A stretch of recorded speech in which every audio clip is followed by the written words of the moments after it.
Hi, and welcome to episode 31 of 10,000 Stitches Podcast, a weekly chit-chat all about the joys of sock knitting. My name is Andy, and I like making socks, and hopefully you do too. Or you like me. Either one is fine. Let's see. Yes, my name's Andy. If you wanted to find me on the interwebs, you can find me on Instagram, Twitter, and Ravelry as Purlbug, P-U-R-L-B-U-G. You can find the blog at thepurlbug.com. And then we have the 10,000 Stitches YouTube channel and Ravelry group as well. Let's see, depending on where you're watching this will determine where you will find links to various things that I mention. If you are watching this on the blog post for this episode or for the thread for this episode in the Ravelry group, all of the links will be right below the video. If you're watching this on YouTube, in the description box below the video will be a link to the blog post for this episode, and you can go there to find the links. Or there's a link there to the Ravelry group. You can also go there to find the thread with the links for this episode.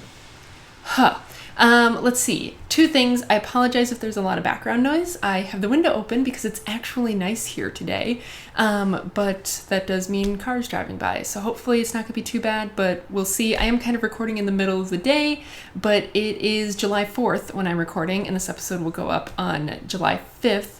But because it's July 4th, that means a lot of people have the day off, because here in the States it's a holiday. That's why I'm recording at 2:45 in the afternoon, is because I have off of work today. So so there's a lot more people out driving around than might normally be at this time. But yeah, so there's that, and you might notice that I am sitting on my bed again. That's just because I had the great light, and I was like, what the heck? Let's sit here and get some good light. Another thing, so I'm wearing a dress today, just like a big comfy dress, but if I actually put on shorts, so I am wearing shorts right now. These are not my underwear or anything. I put on shorts to make sure I didn't flash you guys, because as soon as I sit down, this dress rides up. So if you see that, it's shorts. Don't worry. I thought about you guys before I started. So yeah, let's talk about what the episode's going to look like today. We'll kind of do the normal thing. We'll talk about finished objects, works in progress, what's coming up next.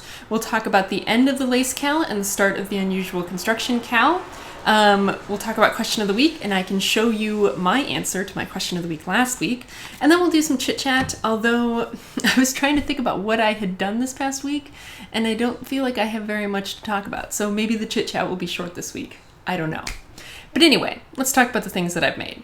So for finished objects, I don't have any, because I believe when I recorded last Monday, I had finished my Longing for Spring socks. I was looking at them trying to think of what they were called. I finished my Longing for Spring socks, and I wasn't sure. I had tried to start another lace pair, didn't work out.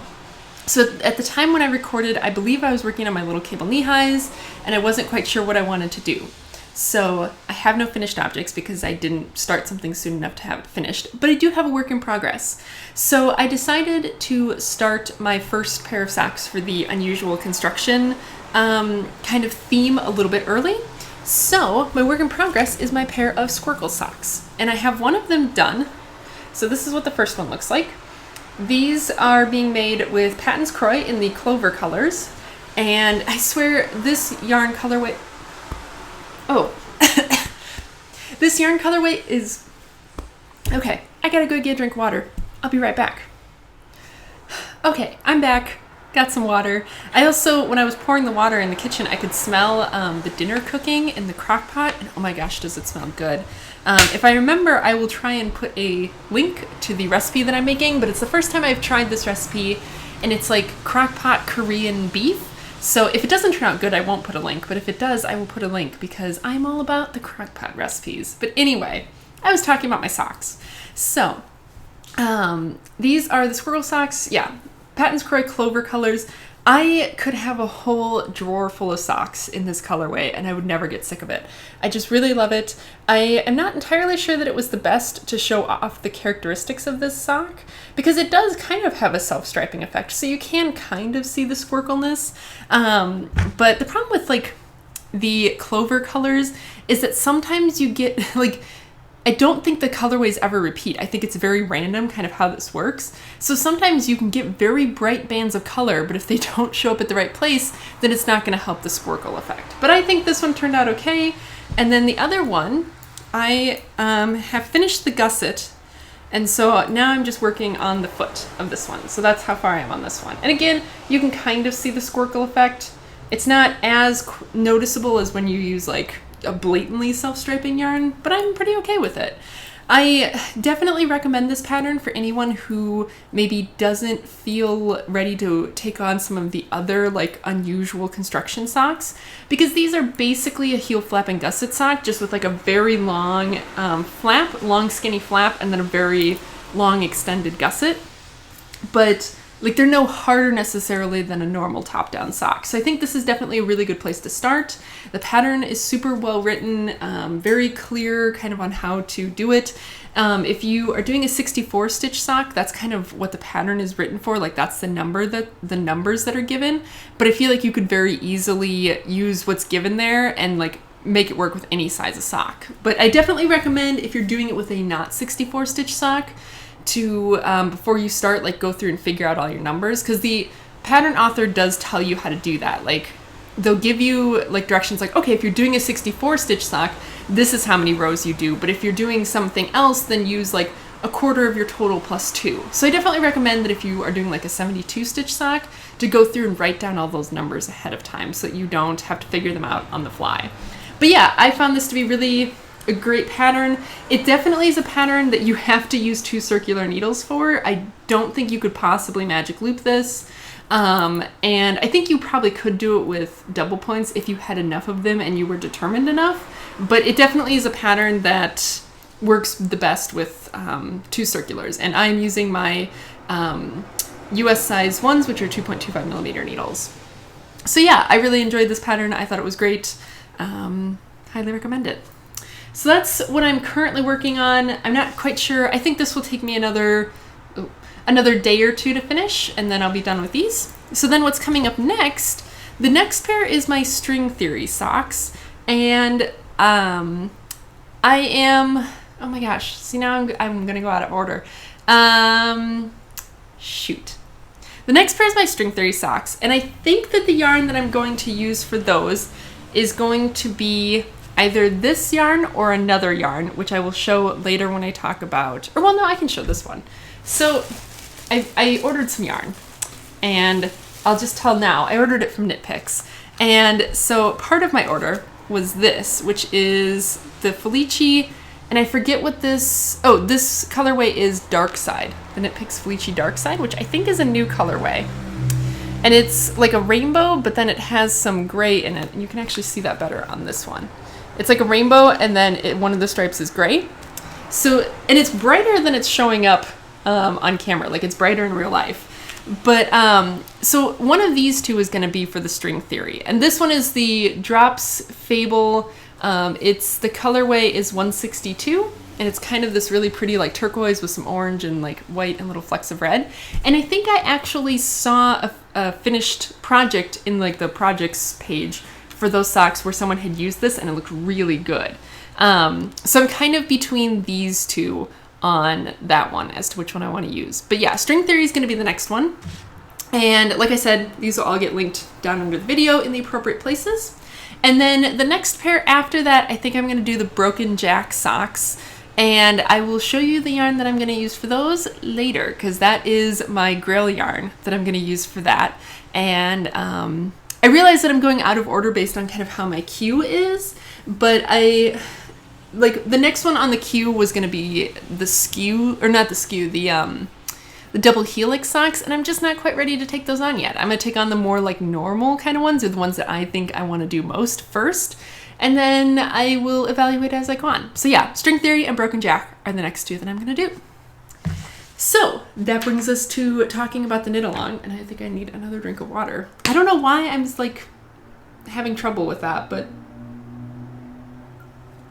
probably because I'm talking and I haven't been talking much today. But yeah, let's talk about the knit along. And so, okay, so this past week we wrapped up the lace knit along that ended on the end of June, although I technically closed it on the morning of the 1st, so Friday morning I closed the thread. There were 63 total entries, and the winner was post number 38, which is She That Knits. That's the Ravelry handle. And it's really funny because I swear I do this totally randomly. I go to random.org, I use the random number generator to pick a post between 2 and then whatever the total post count is. So in this case it was between 2 and 65, because I think we had one somewhere in the middle that got deleted, but if that was the one that got picked, then I was just gonna like pick again. But anyway, so I do that, and then whatever random number that is, that's the post that wins. So I swear I do it very randomly. But what's really funny is, if I remember correctly, the last Knit Along winner lived in Minnesota. This Knit Along winner lives in Minnesota. So that's just kind of funny. I promise I'm not showing favoritism to my home state, but I just thought that was very funny, and I had to share it because it just made me giggle a little bit. But yeah, so that is the end of that one. Like I said, we had 63 total entries, which was really great. I really enjoyed seeing all of the entries, and so yeah, that was super fun. I definitely expect that for this next Knit Along, for the unusual construction, that we will have fewer entries because, like I said, it's 4th of July, so fireworks. People are launching fireworks around here, which is really annoying because it's the middle of the day and it's raining. Anyway, I definitely suspect that we will have fewer entries this time just because these socks are going to be a little bit more out there and not necessarily as approachable for everyone. But let's talk about the rules for this current Knit Along. And I'm going to bring them up so that I don't forget anything. Doop, doop, doop, doop, doop, doop. Okay, so I have these rules, of course, in the threads in the Ravelry group as well, so you can go to the Ravelry group and find the rules there, but I'll talk about them in case you prefer to hear them. So a lot of the rules are the same. So you have to start and finish your socks within the time frame of the Knit Along, which is from July 1st to August 31st. Let's see, they have to be adult size socks. I mentioned the last time that I was letting go of the rule that they had to be sock weight yarn. Like if you are just not a knitter who's prepared to use sock weight yarn, or if you have some sort of health condition or something like that that prevents you from being able to knit with sock weight yarn, use something heavier. Don't be a jerk. Let's see. You have to, okay, so they have to be adult size and they have to have at least 1 inch of sock, like cuff or whatever, above the ankle bone. So what's interesting for some of these is that you might actually be able to get around that rule, or like that rule can still be satisfied even with a very short leg. So like my Squircle socks, in case you were thinking about doing these, I did 10 rows of ribbing and 10 rows of leg, and then I started the heel flap. But because of how big this is, like it actually comes up to the height that I prefer on my foot. So just a thought, like if you don't want to do a super long leg on your Squircle, this comes up over my ankle bone. So yeah, just a thought on that one. But yeah, so they have to have, you know, an appropriately sized leg, no Rose City rollers or anything. Let's see. Okay, so then let's talk about kind of what qualifies for unusual construction.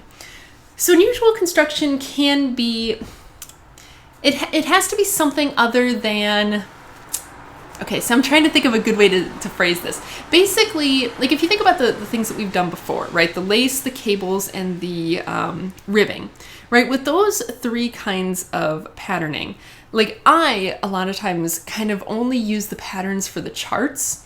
So like with the By the Seine River socks that I liked a lot, like I use that pattern for the chart, but then I kind of did the rest of the sock the way I wanted to do the sock, you know, like I'm like, okay, I know how to do the heel that I like, I know how to do the toe that I like, blah, blah, blah, blah, blah.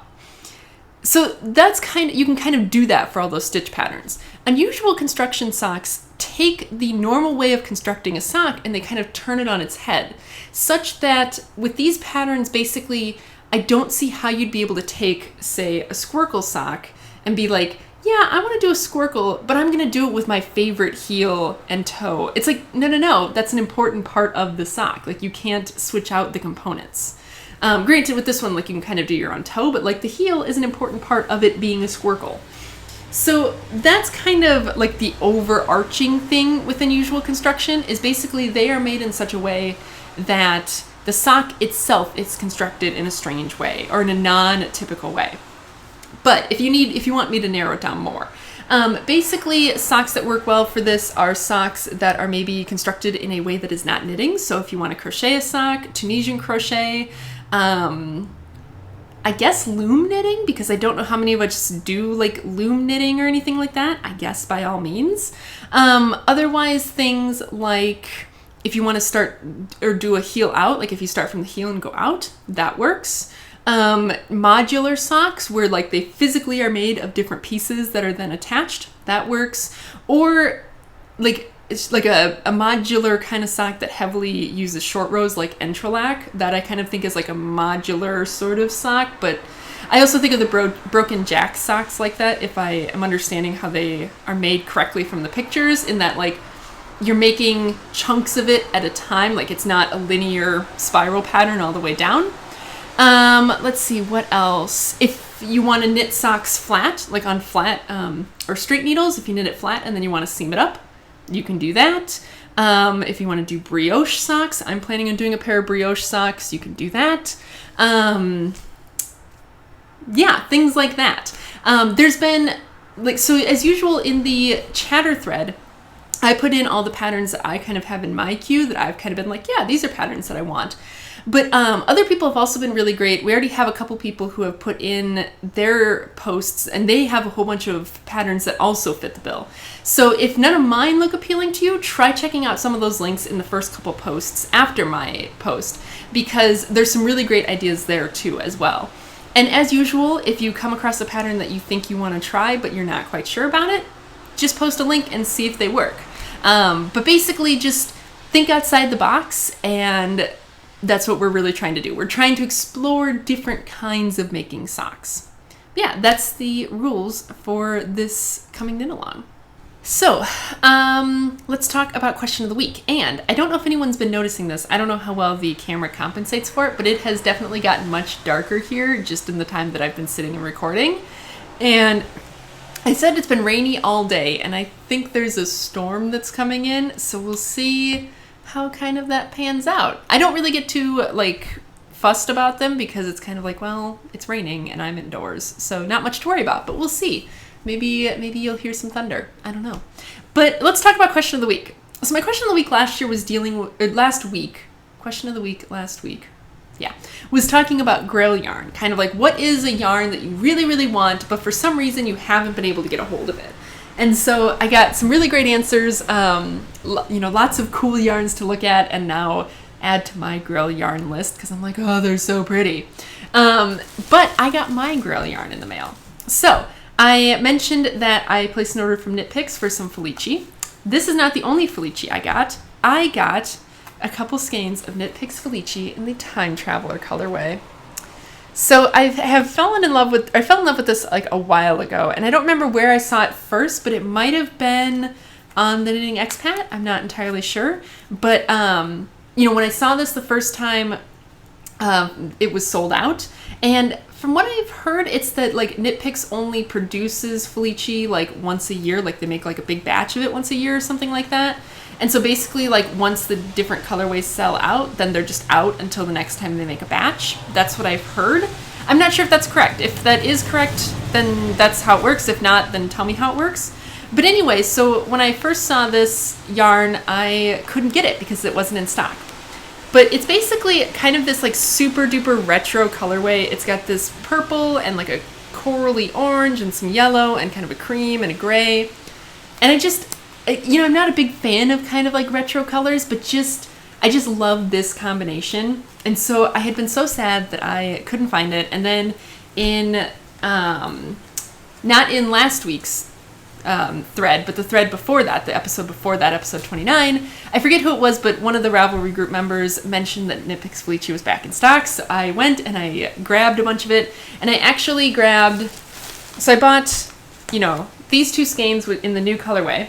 I bought these two skeins for myself, and then I bought another two skeins to use for a future giveaway, because I know that this colorway obviously doesn't stay in stock forever, and I know that I'm not the only one who likes it because I've seen a lot of other knitters using it. So I thought that I would buy, an extra 2 skeins since I could, and I will just hang on to them for a future giveaway. Probably I'll wait maybe until it goes out of stock again, because right now you can just go buy it if you want it, but I'll kind of wait till it goes out of stock again, and then when it, is the opportune time, I'll use these for a little giveaway. But I'm super excited both to have my Grail yarn and to be able to share it with someone else who maybe, isn't necessarily able to get their hands on it normally. So yeah, that was my Grail yarn. And then my question of the week this week is another not necessarily knitting related question, but I said that I have today off because it is a national holiday. I know Canada Day was on Friday. I don't know if Canada Day is dealt with the same way that the 4th is dealt with here. I don't know if people get the day off and banks are closed and stuff. I've been in Canada for Canada Day before, but I was kind of out in the middle of nowhere, so it was a different sort of thing. But yeah, I get today off, and so I've basically just been spending today chilling out. And I watched a horrible movie on Netflix earlier. So, I have things that I want to do, but I'm just kind of using it as a lazy day. So my question is, what is your favorite way to spend a non-weekend day off of work or school? And if you're retired, then I just don't even know. But what was it? What's the best way to spend an extra day off? Not a sick day, but an extra day off, like a holiday or something like that. If you could spend it doing anything, imagine that you don't have to go visit family if you don't want to, or things like that. You just get to spend the day doing anything, because that's kind of what today gets to be for me. And that's what a lot of holidays get to be for me now that we live out here, because our family isn't here. So for Thanksgiving last year and this year, we didn't go home because it's well, we're going home in a little bit for Christmas and plane tickets are very expensive. So we kind of get to spend those holidays doing whatever we want, which is really fun. So yeah, that's really fun. And I'd love to hear how other people spend their, kind of extra days off. But yeah, I think that's going to be it for the knitting type stuff. So that's all you're here for. Thank you very much for joining me, and I'll see you next week. Otherwise, I guess we can do a little bit of chit chat. Like I said, I'm not entirely sure how much I have, but we'll see how it goes. Let's see. So yeah, I recorded on Monday, and I'm trying to think of what happened since then. I know I had another stats exam in my class that I'm taking, which I aced, but that apparently was one of the easiest tests of the year, so I was not surprised by that. But yeah, and then I have another one tomorrow that I've been studying for, and apparently now they get really hard. The next 3 tests get really hard. And so we have a test tomorrow, and then Thursday, and then I think next Tuesday, and then next Wednesday is the final already. Then the class is done, which is crazy to me. And luckily, if you had, the way the final in that class works is that your final, basically, you only take it if you want to replace an old test grade with it. So our grade is made up of, it's split into eighths, equal eighths.